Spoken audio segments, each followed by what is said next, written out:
being able to go out into an in-person classroom and, having your friends, having that teacher in front of you. Now you have to do everything on a laptop. It can be quite challenging. There are certain parts of Maine that don't get very good broadband access or don't have very good internet. The kids that have to be remote there and that aren't in the classroom really can get very disconnected. It's not every day that you hear of a teacher saying, oh yeah, my project's going to space.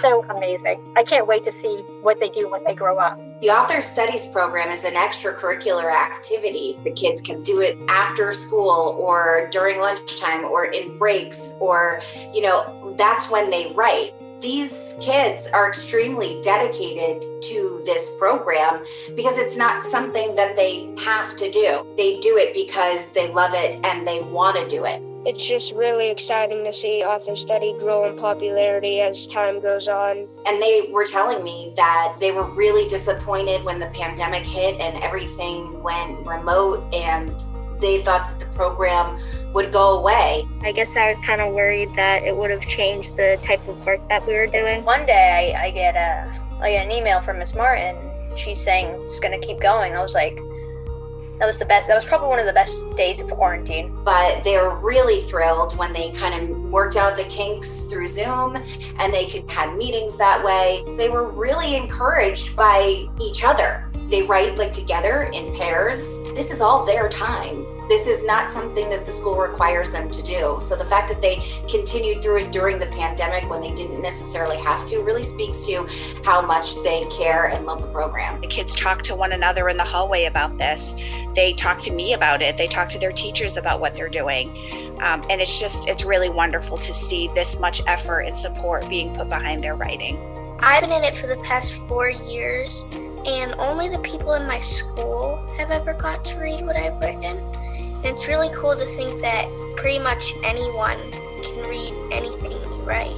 Gary Savage is the author who mentors them, and he had written this book. So he had this manuscript, and they took it and then adapted it for COVID. They said, hey, let's change it and have it kind of feel like Maine and feel like what we're going through right now. It's so mind-bendingly creative. It was hard from time to time, but it became easy. I just looked at the news every morning, trying to get ideas. Going to the grocery store and how that was so much different than what it used to be, and I kind of added that experience to the book. A lot of people in my family got COVID, so it was just so hard to write because all I thought about was my family members and everything, and it was a scary moment, but I tried my best and wrote a lot.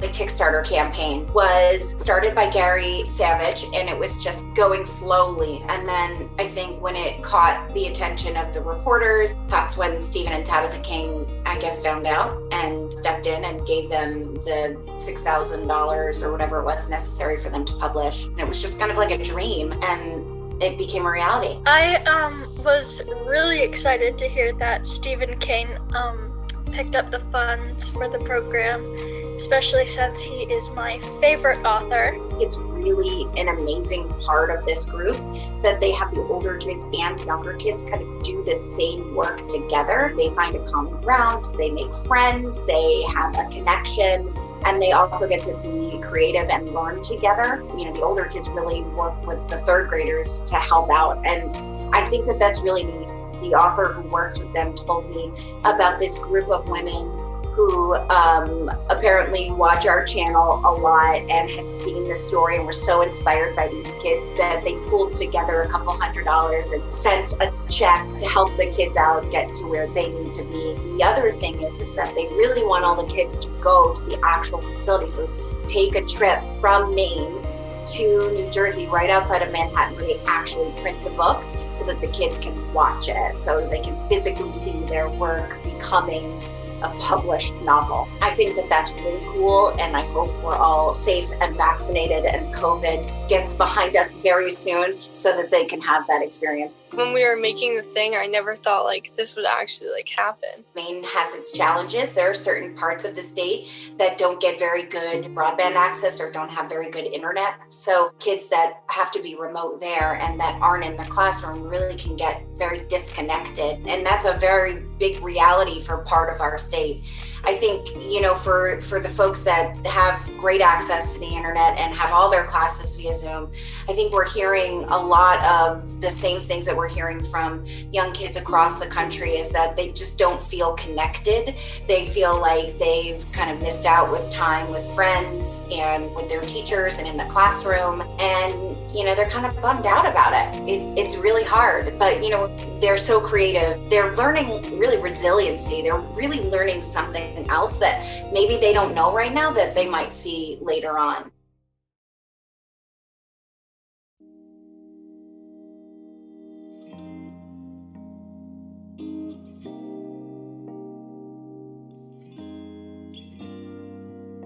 Louisville, like so many other cities and states around the country, they've been all impacted in one way or another in terms of education, in terms of adapting to the new norm. Instead of being able to go out into an in-person classroom and, having your friends, having that teacher in front of you, now you have to do everything on a laptop, where it can be quite challenging. And that's one of the things that educators, organizers, they wanted to make sure that those kids who maybe had difficulty prior to COVID, how will they be able to get through their classwork while on a laptop? Will they have enough resources? I just think Louisville, for the most part, from the grassroots organizers and the educators and the nonprofits, they try to make their mark to make sure these kids don't get left behind. Only 34% of the kids in the Chickasaw community graduate high school. And those numbers are pre-COVID. We have the largest school district, JCPS, Jefferson County Public Schools, nearly 100,000 kids, and it's majority minority. So once this started becoming the norm where kids won't be going to school in person, how do we address that digital divide? Because not a lot of families have access to laptops, have access to internet. So it's addressing that digital divide here in Louisville. You saw the school district provide thousands of laptops, thousands of hotspots to those families who may not have had access to it, so kids can go on and do their work and try to be as caught up as possible and not get left behind. We're doing one-on-one, one tutor with one student. Todd Moore is from Louisville, and he didn't start off on the right path. He went to prison for more than 25 years, charged with 3 counts of murder.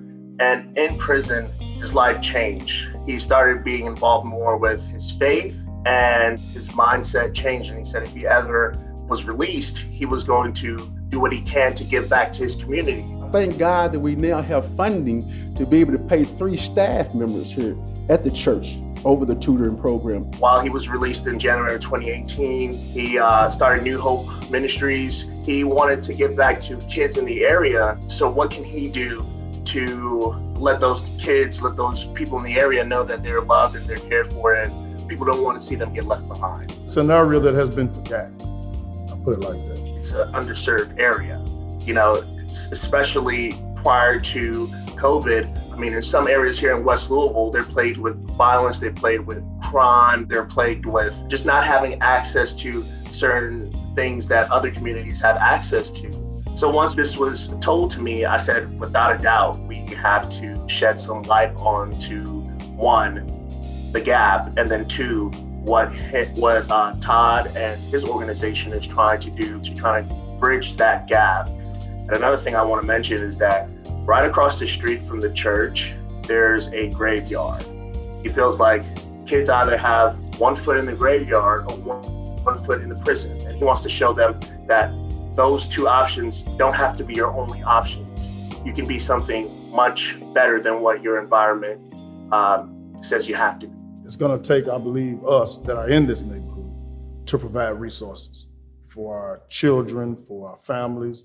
They have 13 kids who are in the program. They have 5 volunteers. They're working on getting more, and they are in person. No kid has a missing assignment, which was huge because back in January when they started, he said some kids came in with about 65 missing assignments. And I think that really just speaks volumes to his motivation for him, his motivation for everyone who's being part of this program to kind of put their best foot forward to these kids. He says most of these families are continuing to send their kids to his tutoring program because he feels like in just a short amount of time that they've been doing this, they've been able to make a difference. This tutoring program is going to be going on for longevity. COVID-19 can stop tomorrow. This tutoring program will not stop. Todd wants to show them, one, what an example of someone who goes off on the wrong path, where that can get you, but also, 2, when your mindset changes, where you can go. He wants to show them that, hey, I'm from the same community that you're from, that you're currently living in, but you don't have to take the same route that I did. And he wants to step into these kids' lives before it even gets to that point for them. Once your mindset changes, you can put it towards anything you want to, and I think that just speaks volumes to how our society is and how the impact of someone when they adjust their mindset, they can do anything that they want to do. It's a blessing that the Lord has brought us together, and to be able to do this together at a church. And when it's time for everyone to go back into the classroom full time, he doesn't want the gap to be that much widened than what it was before.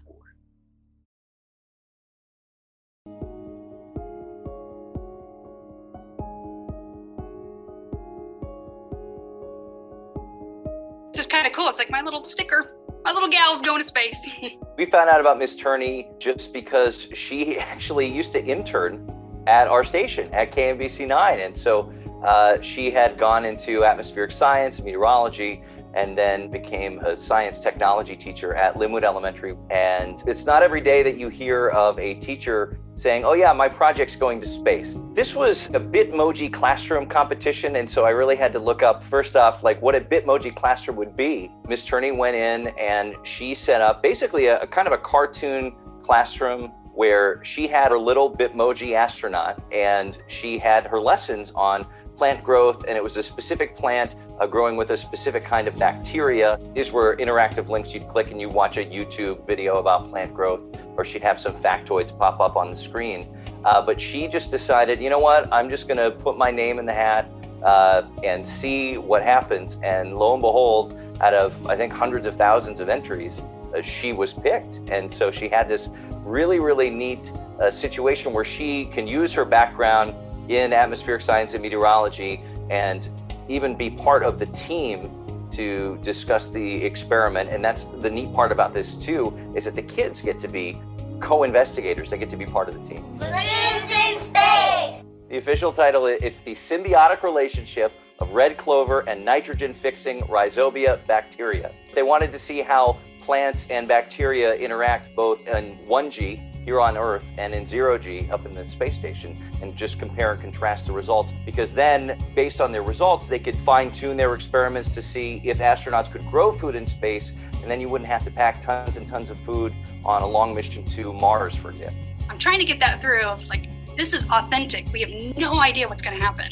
It's amazing. ISS is this wonderful tool for experimentation that reaches the classroom, and I think that's pretty great, and that kind of transcends what a normal education would be. They don't know what the results are going to be, and so their data that these 3rd through 5th graders actually collect may have an impact on this wide-reaching study that can affect space travel and astronauts and how we grow food in space. If we can do it, then we might be able to have people on the moon for months. There's a couple of them that have started to sprout. If there was ever anything that would promote STEM, it's your school experiment being loaded on a rocket and going to the International Space Station. I think this is an amazing opportunity for these students, and really for overall for space travel. I want them to get a sense of how great science is, get more of a I can do this kind of a feeling, and actually go out into the world and do STEM stuff. One day I might build a rocket ship. I know that they